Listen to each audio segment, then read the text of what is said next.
4th and 20 in the fourth quarter. Why did you elect the punt there as opposed to the long field goal? Right decision to punt the football with time left, and it was a situation where that we've talked about in practice. Try to get them to unique formation, try to get them to jump. We can either take a shot or get the 5 yards, and now we're in a field goal range situation. It wasn't a desperation kick at the time, and guys did the right thing. We ended up punting and down the ball. Range going into the game? 35. 35 yards. Yes, correct. I think we're at the 40. Doug, you don't look too happy. What did you say to the team after the game? I just told him that, that basically I was going to walk in this room and I was going to take it for the team, because the way we've been playing and performing, it starts with me, and I want to make sure that the guys understand that we can't do these things. We can't self-inflict and expect to win. Championship teams just don't do that, and we're doing that right now. So I have to self-examine myself first. Starts with me, and those guys are busting their tail. So we're gonna get it fixed. It starts with me. Hey, Doug, this week you talked about having a sense of urgency early, but you wanted to see it, thought you saw it in practice, but wanted to see it in the game. First quarter was not good offensively. Did you think about tempo in this game? Because it seems like Carson gets into. We just didn't have enough touches in the first quarter. I think we had 6, 7, 8, something like that in the first quarter. We just didn't have enough time. We just didn't have the ball. We talked about it on the sideline, getting into a rhythm. But you go back out there, and then boom, you get a spark. You get a big pass, big play, and then a couple times we were on the ball, and next thing you know, we were in the red zone. And then we got into our red zone offense. So we were able to do it at times, but the play either before that sprung and we got good yardage on it, or it was a situation where it was a penalty and it backed us out on first down. You burned a couple timeouts, one on the challenge and one on the 4th and 1 where the clock was running down. They turned out to be huge late. What happened on those two things? The challenge I thought I saw where I was at, that obviously his second foot was down, the third step was out of bounds on the white stripe, and so what I had seen wasn't sure quite at the time, and looking at getting the replay, that his second step was in, third step. So I wanted to challenge at that big play of the game. Could have been a big momentum swing right there at that time, so wanted to get that challenge in there. And then the second one, you asked me, the 4th and 1. Yes, you guys went on to score, but you had to use a timeout 4th and 1 before the play clock was running. We were on offense. Play clock was running down, about to hit 0. So just use the timeout right there to make sure we had the right call on.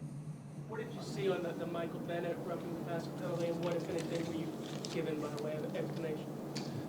Those are hard. They're hard situations. I'm going to look at the TV copy. I'll look at obviously the coach's tape, briefly, and see. But it's tough.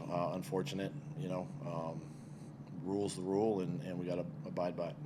Coach, you've been concerned about the inconsistency of your offense for the entire year. Even in the games you won, the offense seemed to kind of move in fits and starts. You've been concerned about? Well, yeah. I mean, that's kind of what I've been saying. We're self-inflicted. We're shooting ourselves with penalties, turnovers that are hurting our offense.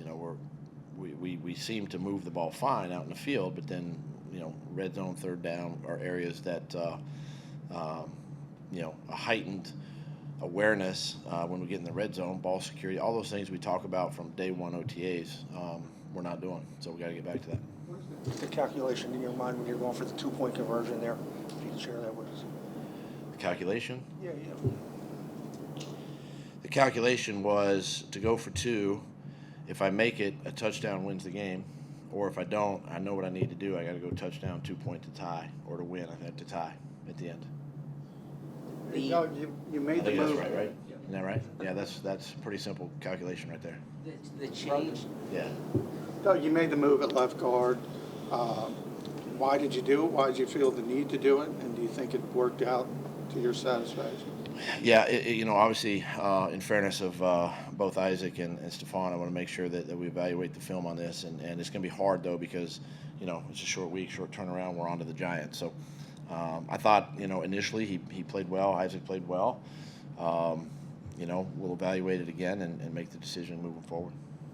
You talk about penalties after the fumble, I believe illegal formation there, procedure penalty, and then a grounding. So 3 straight plays there.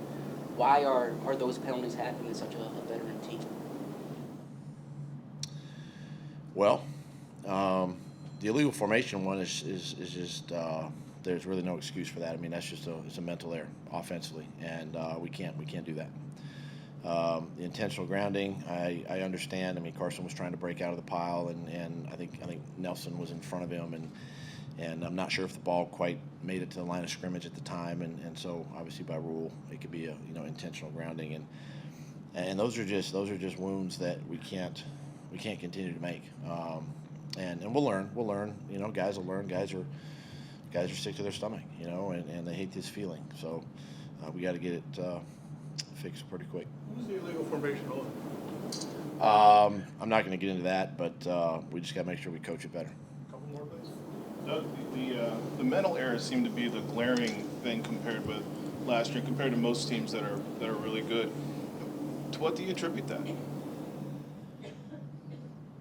Well, it starts with me. I got to do a better job of installing the plays. I got to make sure the guys are ready to play during practice, and it starts with me.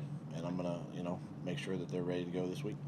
Is this week a tough week to? It's hard. I mean, it's hard. You're on a short week, and you got a quick turnaround, and we're back in the building tomorrow, and we're working and getting ready for Thursday night. But one thing that I've learned through my experience in the NFL is getting back on the field right away is kind of a good remedy, for the team, for the coaches, and that's our focus starting tomorrow. 3 sacks and 8 hits. Is Carson getting hit too much, do you think? I mean, obviously you want to eliminate as many as you can, reduce the number of hits. Active quarterback, he's going to move and made some great plays tonight with his legs and found some holes to run and to throw out of. But, we just continue to talk to him and make sure that, he is protecting his body. Did a nice job of getting down a couple times too. And, he's so aggressive and that's what I love about him. He's aggressive. He can spin out. He's strong. He does some great things back there in the pocket and then he can do some great things extending plays. So there's a fine line, obviously, but I want to make sure that we're right up against that line. All right, thanks, guys.